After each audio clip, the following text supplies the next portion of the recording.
Selamat siang kakak-kakak semua. Selamat siang. Selamat siang. Oke. Terima kasih kakak semua hari ini sudah meluangkan waktunya ya di sela-sela waktu yang sibuk ini.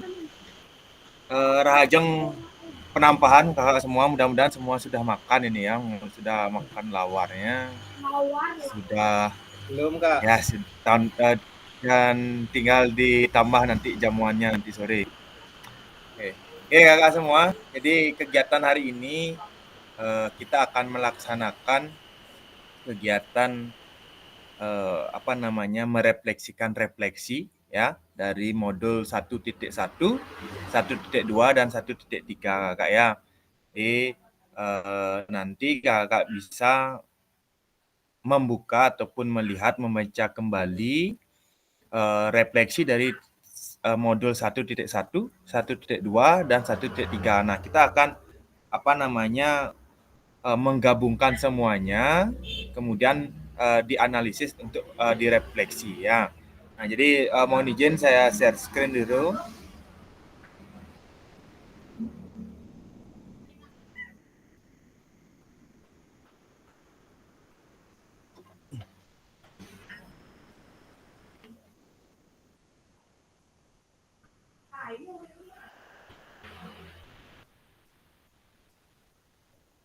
Oke kakak semua, jadi ini di modul 1.1 ya. Jadi merefleksi untuk perubahan paradigma.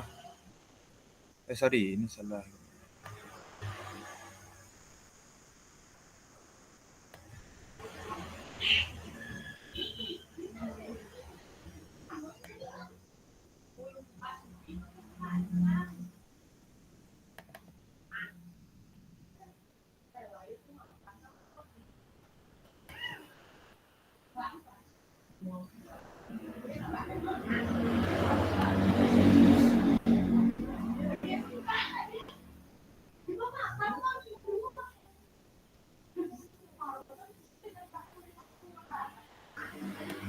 Kakak bisa menyiapkan dulu refleksi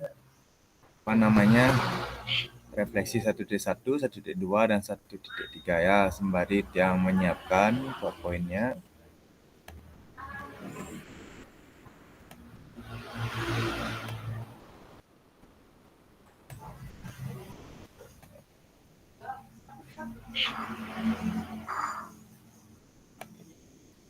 Ya, selamat datang Kak Tio ya, udah aman ya Kak Tio?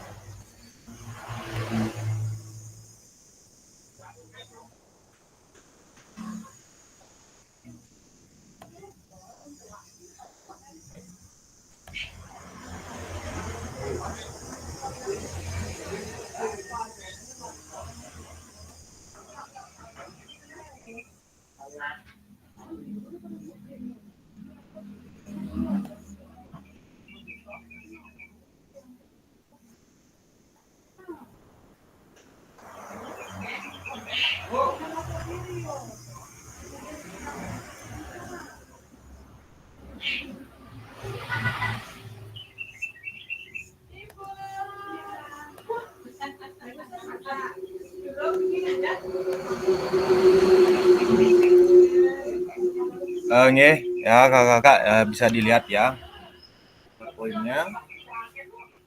Jadi sama seperti biasa kita lewati ini ya. Jadi kesepakatan bersama ini sudah ada yang mau ditambahkan ya?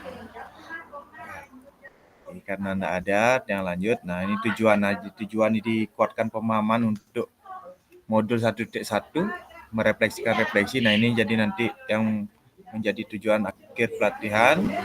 Kemudian ini tujuan pembelajaran khusus modul ya. Jadi menyelesaikan modul refleksi untuk paradigma perubahan diri guru PJOK. Jadi peserta diharapkan mampu memahami konsep dan pentingnya melakukan refleksi dan hubungan dengan keberpihakan pada murid. Kemudian yang kedua, mengimplementasikan menulis refleksi menggunakan model refleksi yang berbeda.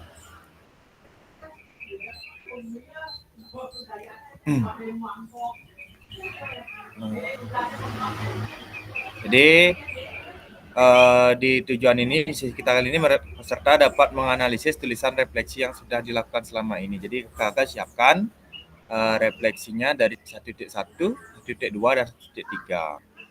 Ya, jadi nanti agenda kita adalah analisis tulisan refleksi, berbagi hasil analisis. Jadi analisis tulisan refleksi ya kakak ya.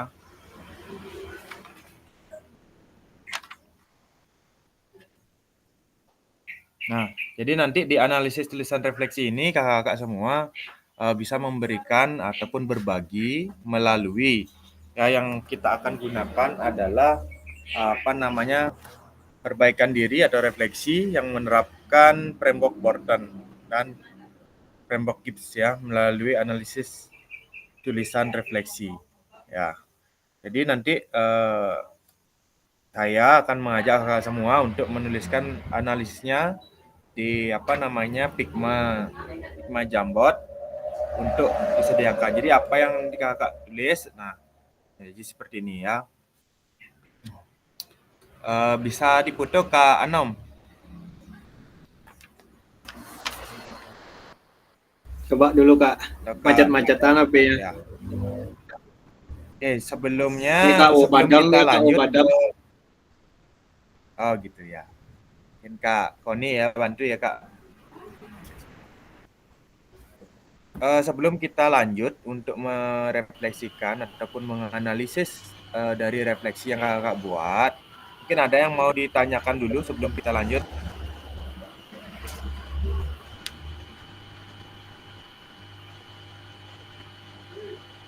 Ada kakak?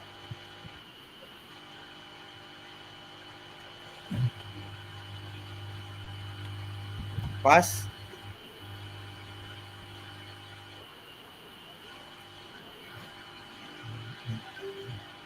Pas. Oke, terima kasih Kak Anom.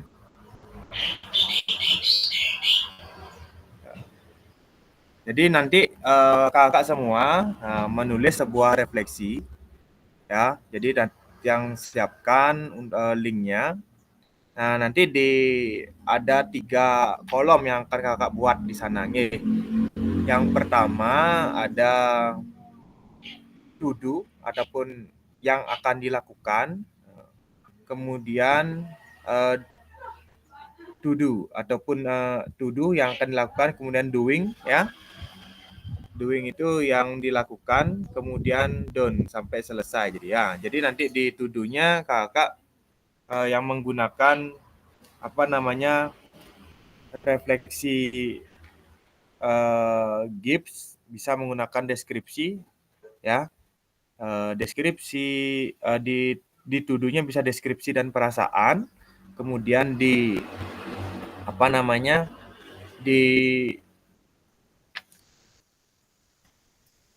doing-nya nanti ada evaluasi, analisis, dan konklusi. Kemudian di done-nya itu ada RTL atau rencana tindak lanjut. Nah, jadi ini yang nggak bisa lihat. Jadi yang di soal ini ya. Nah, soal untuk menjadi sebuah tulisan dan jadi analisis nomor 1, 2 ini bisa ditulis di gini nanti ya. Di to do, kemudian 3, 4, 5 di done. Di doing, kemudian yang nomor 6 ini bisa ditulis di done ya. Oke, saya kirim untuk linknya.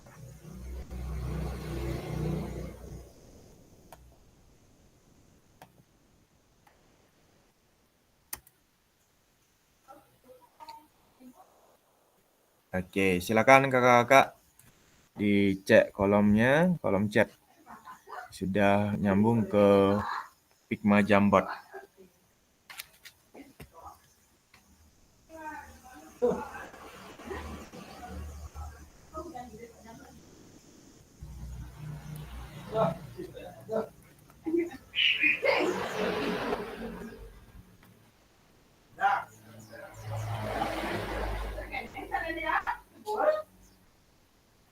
Kakak bisa ya, bisa ada dua yang frameworknya bisa digunakan. Ada Borton yang kemarin itu ya, what, so what, no what-nya. Ini juga sama what-nya di to do, so what-nya di doing, no what-nya di done. Melalui pertanyaan pemantik itu ya.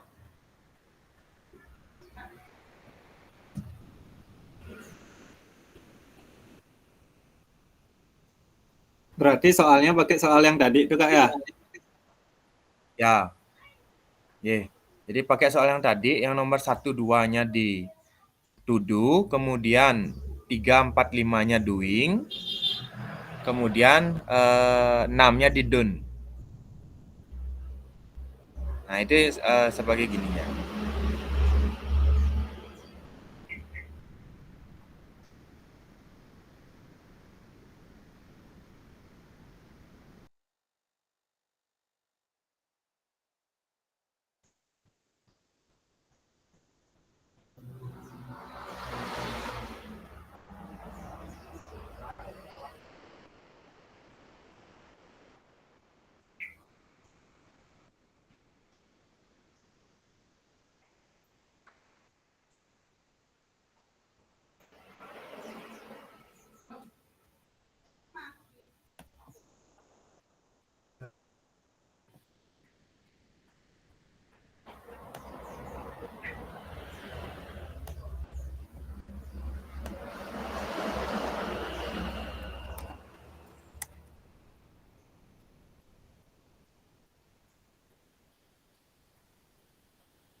Kak Agung,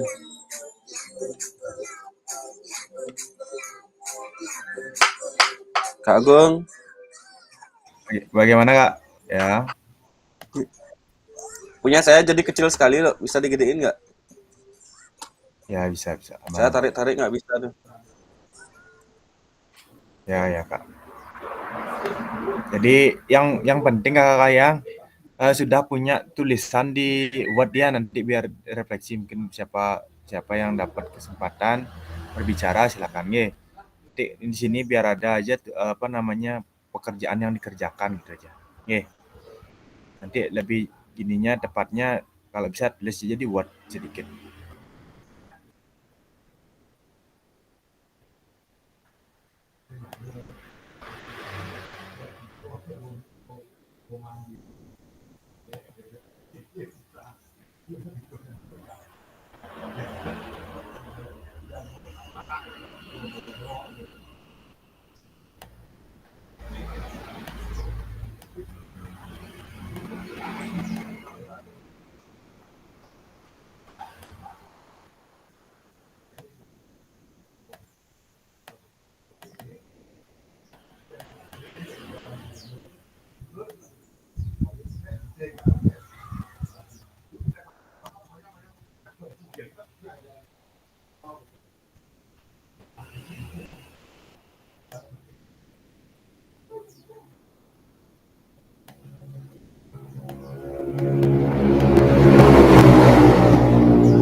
Oke, sudah ketemu tugasnya?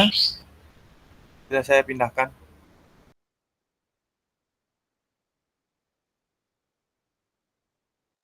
Sudah Kak Agung, sudah, sudah.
Ya, terima kasih kakak semua sudah bekerja di dalam Figma Jambot.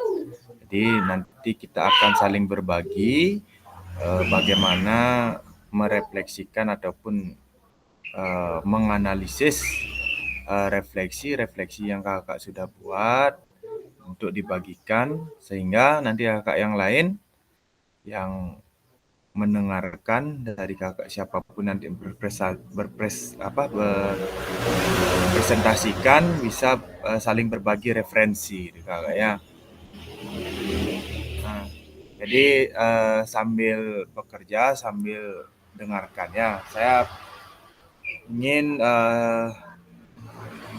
kakak untuk mencoba berbagi mengenai analisis yang sudah dibuat ya, bagaimana merefleksikan refleksi dari modul 1.1, 1.2 dan 1.3. Oke, saya persilakan kakak, silakan.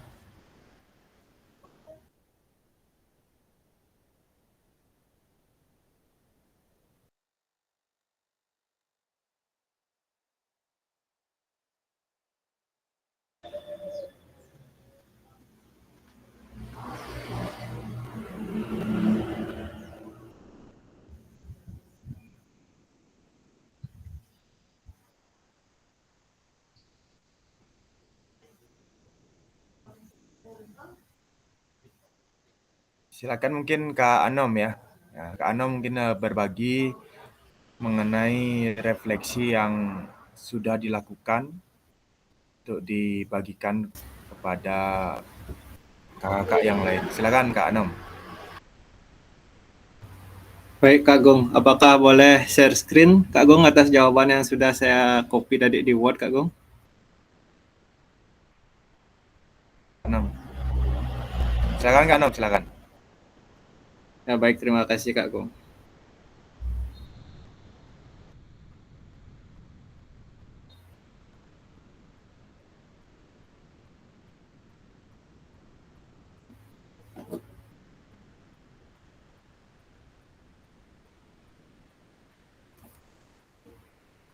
Ya baik, terima kasih Kak Gung atas kesempatan yang telah diberikan kepada saya. Izin untuk menjawab pertanyaan yang tadi sudah di-share. Untuk pertanyaan pertama yaitu bagaimana saya menulis refleksi selama mengikuti pembelajaran mulai dari modul 1.1 hingga modul 1.3. Dan kapan biasa saya menulis refleksi dan apa saja yang saya tulis.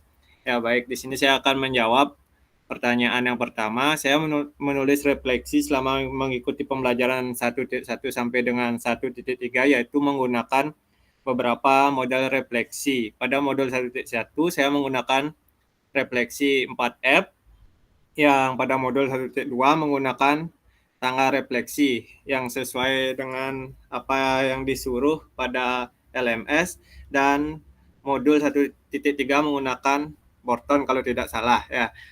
Nah, selanjutnya pertanyaannya yaitu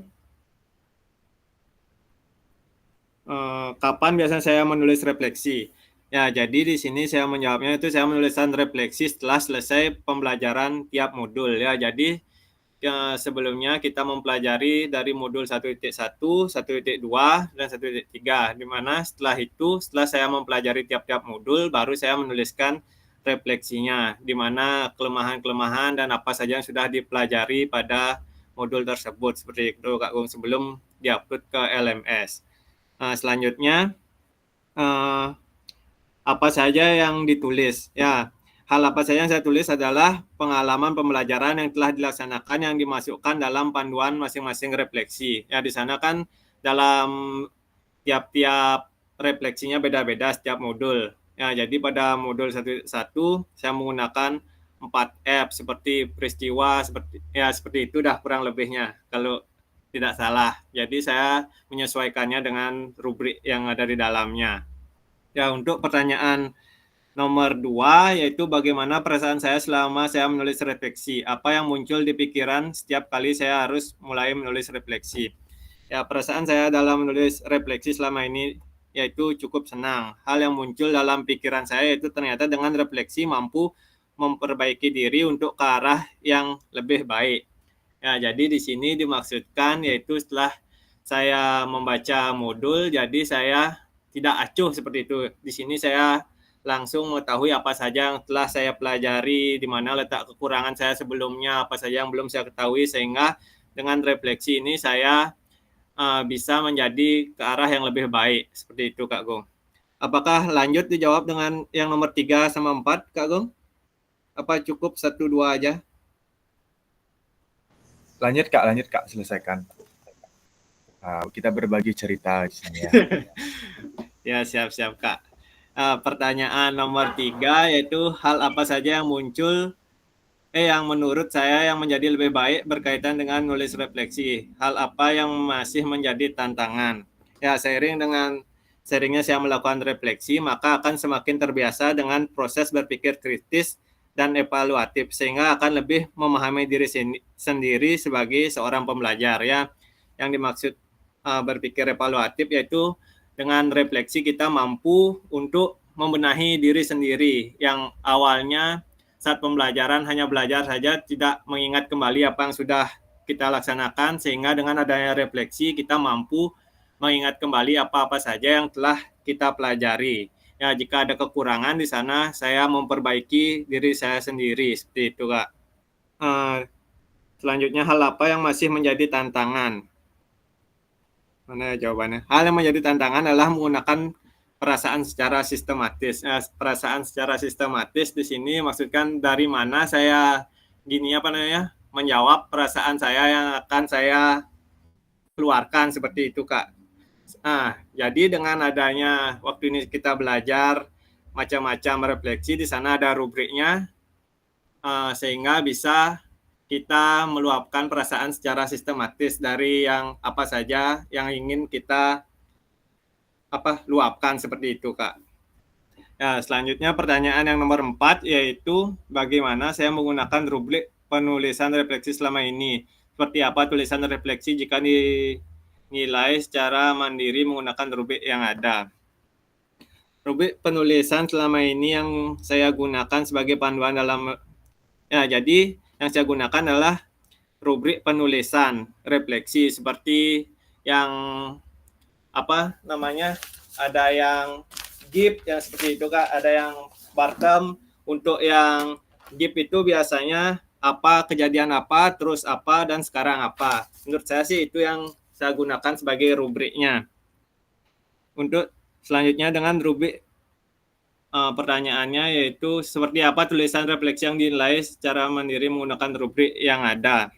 Ya, dengan rubrik bisa menilai tulisan sendiri dan mampu mengidentifikasi kelebihan dan kekurangan tulisan yang saya buat. Seperti itu, Kak. Dengan adanya rubrik sangat membantu saya dalam mengidentifikasi kelebihan dan kekurangan tulisan yang saya buat. Sebelumnya yang kita belum mengetahui rubrik-rubrik itu kita buat refleksi secara asal-asalan, seperti itu, Kak. Sekarang dengan adanya rubrik kita bisa secara sistematis dalam penulisan refleksi dengan baik dan benar. Nomor 5. Bagaimana seharusnya saya bisa menulis refleksi dengan lebih baik? Nah, seharusnya saya bisa menulis refleksi lebih baik lagi dengan cara latihan terus-menerus menggunakan refleksi, sehingga semakin sering menulis refleksi semakin baik pula kemampuan kita. Ya, seperti kita harus sering-seringnya saat pembelajaran itu melakukan refleksi, menulis refleksi. Dengan seringnya melakukan refleksi tersebut, maka semakin baik pula kemampuan kita dalam menulis refleksi tersebut. Selanjutnya pertanyaannya, keterampilan apa lagi yang saya butuhkan untuk bisa menulis refleksi dengan lebih tajam dan mendalam ke diri saya? Nah, sedangkan keterampilan yang dibutuhkan adalah mempelajari teknik-teknik menulis yang baik, seperti penggunaan kalimat yang efektif dan sering juga membaca contoh-contoh dari refleksi dari rekan sejawat. Ya, jadi di sini penggunaan kalimat yang efektif sehingga mudah untuk dipahami, seperti itu, Kak. Selanjutnya pertanyaan yang terakhir, apa yang bisa saya lakukan untuk memastikan bahwa saya menjadi guru PJOK yang reflektif, siapa yang bisa membantu saya. Nah, sebagai guru PJOK yang reflektif, yang bisa saya lakukan adalah jadikan refleksi sebagai rutinitas dalam kegiatan belajar mengajar, dan tidak lupa kolaborasi dengan rekan sejawat sehingga memberikan perspektif baru dan masukan yang berharga untuk pembelajaran yang lebih baik. Ya, jadi di sini yang bisa membantu yaitu rekan sejawat, atau pada saat sekarang ini bisa dibantu oleh kakak fasilitator 45 seperti itu. Ya baik, itu saja sih yang bisa saya sampaikan. Saya kembalikan lagi kepada kakak fasilitator. Terima kasih. Ya, terima kasih Kak Anom, bagus sekali apa yang disampaikan oleh Kak Anom, lengkap, jelas ya, dan terstruktur. Jadi di dalam proses pelatihan pengembangan ini, kompetensi ini, kita di modul 1.1, 1.2, 1.3 yang mana mempelajari mengenai framework dan model-model refleksi di 1.1, kemudian di 1.2 mempelajari tentang pemanfaat sumber daya berbasis kekuatan dalam pembelajaran PJOK. Kemudian di 1.3 ini kita mempelajari tentang pembelajaran yang berpusat pada peserta didik ya. Jadi saya sepakat apa yang disampaikan oleh Kak Anam tadi, bahwa di setiap pembelajaran di setiap modul, nah kita akan melaksanakan refleksi ya. Kapan kita melakukan refleksi? Nah, refleksi itu bisa dilakukan di awal kegiatan, di tengah kegiatan, sampai pun di akhir kegiatan pembelajaran. Nah, itu letak yang refleksi yang bisa dilakukan. Nah, kemudian di kegiatan selanjutnya di 1.2 kita mempelajari mengenai framework. Yang kita pelajari ada 2, framework Wharton dan Gibbs. Nah, dan di framework Gibbs dan Wharton ini kita diajarkan melakukan refleksi yang tadi disampaikan oleh Kak Anom, sistematis. Nah, secara sistematis dan terstruktur, sehingga kita di dalam menulis refleksi itu mudah diarahkan mau dibawa kemana. Nah, jadi dengan menuliskan refleksi, kita tahu apa yang kita ingin tulis. Jadi melalui rubrik ataupun indikator-indikator yang ditentukan, kita mampu bisa melakukan penulisan refleksi yang terarah dan terstruktur. Nah, kemudian kakak-kakak juga bahwa dengan melakukan refleksi ini tadi juga sudah disampaikan bahwa untuk mengenali diri sendiri, jadi kita butuh refleksi. Tapi ini prinsip refleksi adalah jujur, ya, jujur dengan diri sendiri itu yang terpenting, sehingga kita bisa menemukan kelemahan-kelemahan ataupun kelebihan ya. Ya, umumnya kelemahan dulu ya, karena kita fokus pada kelemahan sehingga kita bisa meningkatkan kualitas proses pembelajaran gitu, Kak. Jadi melalui belajar refleksi ini, merefleksikan refleksi dari pembelajaran 1.1, 1.2, 1.3. Nah, kemudian kalau kita di pemanfaat sumber daya, kita bisa memaksimalkan aset-aset atau kekuatan-kekuatan yang bisa menunjang untuk meningkatkan proses pembelajaran PJOK tentunya itu ya. Kemudian kita belajar di dalam di dalam pemanfaatan sumber daya ya, kita juga mempelajari tentang nilai orientasi ya, nilai orientasi yang dominan yang dilakukan guru PJOK termasuk kakak-kakak semua. Apakah nilai proses, apakah nilai konten gitu ya Kak ya. Kemudian kita juga mempelajari pembelajaran yang berpusat pada peserta didik yang sering disebut dengan student center learning, yang mana jenis-jenis pembelajaran student center learning ini, pembelajaran yang berpusat pada peserta didik, contohnya seperti pembelajaran kooperatif, discovery learning, PBL, kemudian ada PJBL. Nah, ini kita bisa memanfaatkan, bisa menggunakan sehingga nantinya kita bisa mengaplikasikan ataupun menerapkan kepada peserta didik, sehingga tujuan yang ingin kita capai, pembelajaran yang berpusat pada peserta didik ini tercapai gitu Kak. Nah, jadi demikian yang mungkin bisa saya tambahkan sedikit mengenai refleksi-refleksi yang kita lakukan di dalam modul 1.2, 1.3. Nah, mudah-mudahan apa yang tadi disampaikan oleh Kak Anom bisa menjadi referensi buat kakak-kakak semua sehingga bisa meningkatkan kualitas pembelajaran sehingga pembelajaran yang kita lakukan bisa berpihak kepada peserta didik. Oke, mungkin demikian kakak-kakak. Nah, mungkin ada yang mau menambahkan, silahkan. Ada? Ada kakak? Mungkin Kak Dwi ada atau gini? Pas? Kak Mang, kemudian Kak Ardi, Kak Saptian. Pas. Ada tambahan mungkin? Kak Nuade. Pas dan sudah jelas dan panjang lebar disampaikan oleh fasilitator. Terima kasih banyak atas pengetahuan barunya. Terima kasih kakak semua. Jadi di kegiatan ini kita sudah melakukan pembelajaran yang baik di dalam proses di modul paradigma pembelajaran PJOK. Ya, jadi kakak semua, saya mengucapkan terima kasih sampai saat ini kakak sudah bisa mengikuti dengan baik. Mudah-mudahan ke depan kita bisa melanjutkan ke tahap berikutnya. Nah, karena kita akan masuk ke tahap kepada isu-isu pembelajaran PJOK ya. Nah, mungkin nanti kita akan pelajari itu kembali kakak-kakak semua. Dan saya mengucapkan terima kasih semuanya sudah sudah berpartisipasi aktif dalam tatap maya kali ini yang merefleksikan refleksi pada modul 1.1, 1.2, 1.3 ini. Ya. Jadi sebelum kita mengakhiri kegiatan ini ya, karena tadi sudah sudah tidak ada tambahan lagi.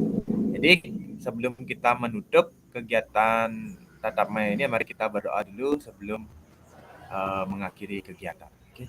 Silakan Kak, mungkin yang bisa Kak Ari, silakan untuk memimpin doa. Oke Kak Agung, terima kasih. Sebelum kita tutup ya, mari kita semua berdoa karena sudah diberikan waktu yang bagus ya. Oke, saya dipimpin untuk berdoa. Semuanya berdoa mulai.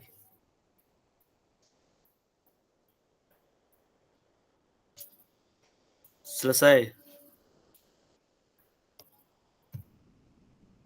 Terima kasih Kak Ari sudah memimpin doa. Nah, jadi kakak semua saya mengingatkan untuk melaksanakan ataupun mempelajari kembali modul yang berikutnya di modul 1.4 pembelajaran PJOK. Ya, kalau kakak sudah bisa mengerjakan, silahkan dikerjakan dan ingat untuk selalu mengerjakan elaborasi isi untuk saling berdiskusi di LMS ya melalui moda asinkronus. Kakak ya bisa mungkin saling menyauti apa yang menjadi komentar rekan-rekan kakak semua, nah bisa dikomentari ya biar kita ada diskusi di dalam asinkron atau elaborasi isi di LMS. Oke Kak ya, jadi sebelum kita tutup kita foto dulu. Mohon untuk hidupkan kameranya.